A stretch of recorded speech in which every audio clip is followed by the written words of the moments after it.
3 anak Nabi meninggal duluan. Kalau bahasanya ayah mana-mana. Jadi kalau seandainya kita ini diuji bahawa orang tua menanam anaknya, udah biasa.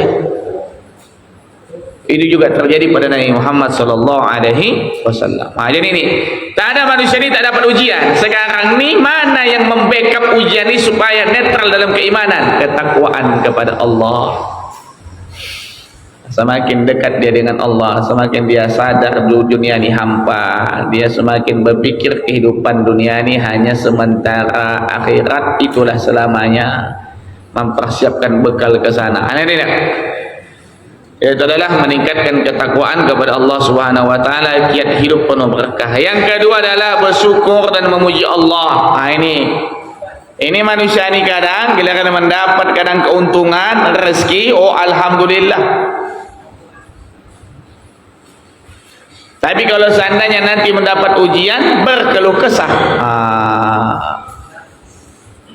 Ini yang Allah isyaratkan dalam Al-Quran. Ija masya'u syarru jaju'a wa ija masya'ul khairu manu'a illal musallin alladzina hum ala salatihim daimun. Manusia ini apabila mereka mendapatkan keburukan, mengeluh. Mengeluh. Badocislah mulut, suntuk, stres, ribut. Wa ija masyaul khairu manu'a, tapi bila mendapat nikmat lupa. Dapat nikmat lupa, lalai dia terus, tak ingat dia terus siapa yang mengasih nikmatnya. Jauh terus dari Allah. Lalu Allah mengkecualikan di sini illal musallin, kecuali orang yang betul menegakkan salat. Alladzina hum ala salatihim daimun, itu adalah orang yang melaksanakan salat dengan senantiasa. Orang yang salat dengan senantiasa, maka bila ada ujian, cobaan, maka dia menjalani seperti air mengalir saja. Kenapa? Semuanya pasti akan berlalu. Ini Cemanapun derasnya air, bagaimanapun diterpa banjir, pasti akan berlalu. Maka dia jalani saja seperti air mengalir. Ini syukuri saja. Alhamdulillah, ujian dari Allah dia sabar, nikmat dari Allah dia bersyukur. Ujian Allah beri, sabar. Bila rezeki Allah kasih berlebih, syukur. Ini dua tu saja konsep dalam hidup ni. Dapat masalah, sabar. Dapat kenikmatan hidup, syukur, udah. Tapi kadang manusia tak sanggup bersabar dan lupa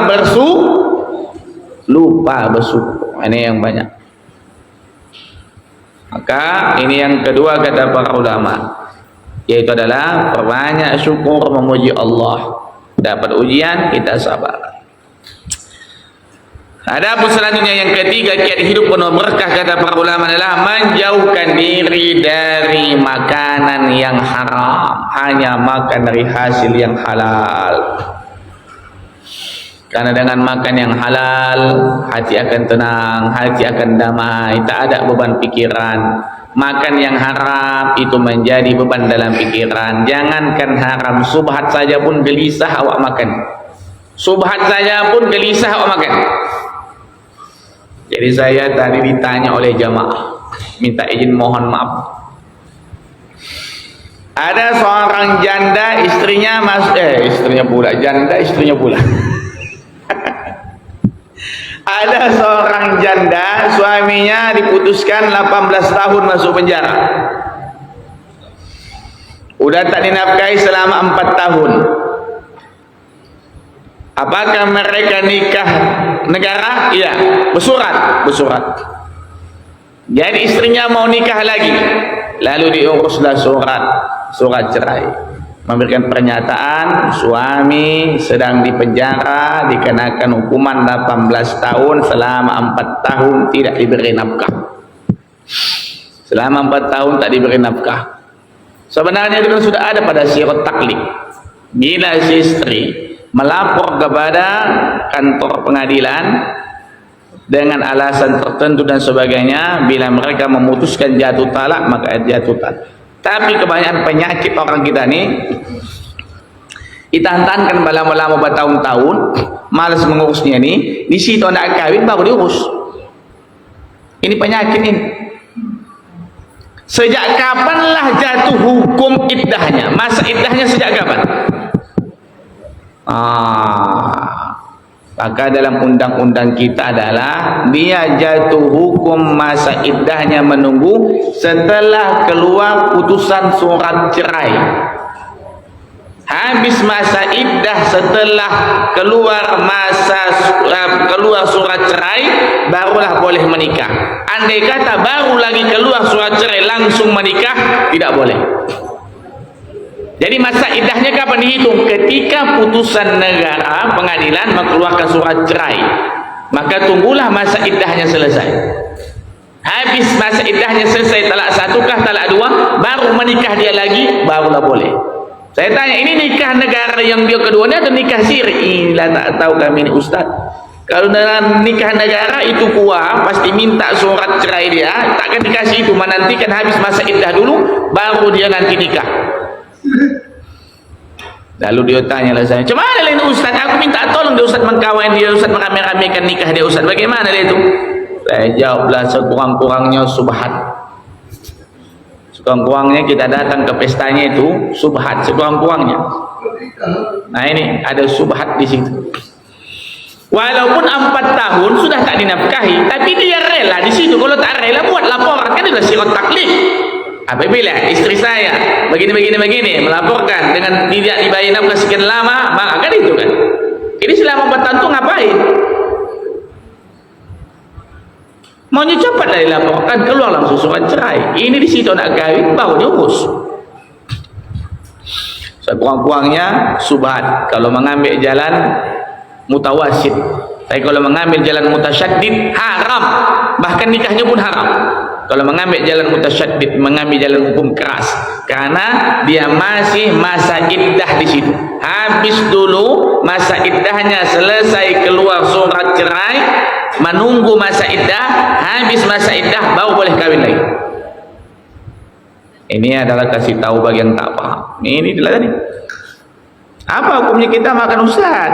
Di undangan pestanya saya bilang tadi, sekurang-kurangnya bapak kalau kita mengambil jalan tengah mutawasid subhat. Tapi kalau mengambil jalan mutasyaddid haram. Pestanya itu kita nikahkan orang yang dia masih dalam tanggungan masa iddah, belum habis masa iddah, baru lagi dapat surat coret. Ini harus simpang. Apalagi contohnya lagi, ini mendapatkan duit di jalan. Banyak anggapan orang dapat di jalan rajoki mah, alhamdulillah. Junjungnya pula lagi duit tu kan. Ada lagi dapat dompet lagi pula. Dia ambilnya duitnya, buangnya dompet. Rajoki pula kan dapat tu dari rajoki di jalan. Dapat katanya rajoki di jalan. Rajoki pula katanya itulah rajoki di jalan. Iyalah, rajoki nang haram iyalah. Itu hak orang, milik orang, tak milik kita itu. Tak bisa. Tetap ada pemiliknya. Dalam Islam itu diumumkan selama 3 hari. Andai kata tak ada pemiliknya, baru dialihkan, diimpakkan ke masjid. Bagi kita yang mungkin tak tahu siapa pemiliknya, niatkan pahalanya untuk bagi yang punya duit, masukkan ke impak. Kotak impak, bukan kotak kantong kita ya. Kotak impak, bukan kotak dompet awak. Ini yang manjang-manjang kadang dapat duit, di tengah jalan kau tengok kau joki. Apalagi kadang kita tengok ada anak pulang sekolah bawa manggo. Dapat manggo tadi kami omak. Seorang sama ni sini tu, sini omak bukakan, omak kupaskan ayah sini. Dikupaskan si omak manggo ku ini tadi. Nah ini, di mana dapat kau omak? Di sana omak dapat kami tadi. Ada pohon manggo begini-gini. Kalau ada can besok kau bawa ada banyak ya. Kalau ada can besok dapat kau lagi bawa ya. Ini kau bisa banyak-banyak ambil. Mau kasih mak mengkupaskan ini manggo haram ni tadi. Dicuri sana, diambil sana dari pohon manggo haram. Sedangkan seorang pemuda Muhammad Idris Asy-Syafi'i gara-gara hanya sebuah apel minta halalkan, sanggup dia menjadi pembantu. Menjadi pembantu selama berapa bulan. hanya minta halalkan pohon apel, buah apel yang mengalir di aliran sungai. Nah inilah ketika sholat tak tenang batinnya, yang dia makan apel dari aliran sungai ini. Tak mungkin tak ada pemilik apel. Selesai sholat dia cari siapa pemilik apel. Dicarinya, mungkin ini pohon apel ini di pinggiran sungai. Dia ikut aliran sungai tersebut, ikut arus dia. Betul lah, ketika ikut lawan arus dia tengok ada menjulang dahan apel tersebut ke arah sungai. Dia tanya siapa pemiliknya. Datang pemiliknya, tidak serta-merta menghalalkan. Suka kerja dulu berapa bulan di sini, baru nanti dihalalkan. Dia bersedia bekerja di situ untuk panen apel dan sebagainya, membersihkan kebun apel, memupuk apel dan sebagainya. Ketika hari terakhir selesai, dia katakan, wahai Tuhan, sudahkah Anda menghalalkan buah apel ini? Tidak, belum. Ada satu syarat lagi. Apa syaratnya? Kau mesti menikahi anakku. Lalu saya harus menikah anak bapak? Iya, kau mesti menikahi anakku, karena di kampung ini tak ada manusia yang sanggup menikahi anakku. Kenapa begitu Pak? Anakku itu matanya buta, telinganya tuli, bisu, tak bisa bicara, tangannya puntung, kakinya lumpuh. Putus, tak ada can, tak tahan. Bagaimana? Akhirnya karena ingin menghalalkan sebuah apel ini tadi, karena ingin halal sebuah apel ini, dia bersedia menikahi perempuan tersebut. Selesai, lalu dia tanya, kalau begitu Pak, kapanlah saya bisa menikahi anak bapak? Malam ni kita langsung ijab kabul. Apalah mahar saya? Tak usah perlu mahar kau. Yang penting kau bersedia menikahi anak saya. Wah, cukup mahar kau adalah gaji yang kukasih ini, upah itulah buat gaji.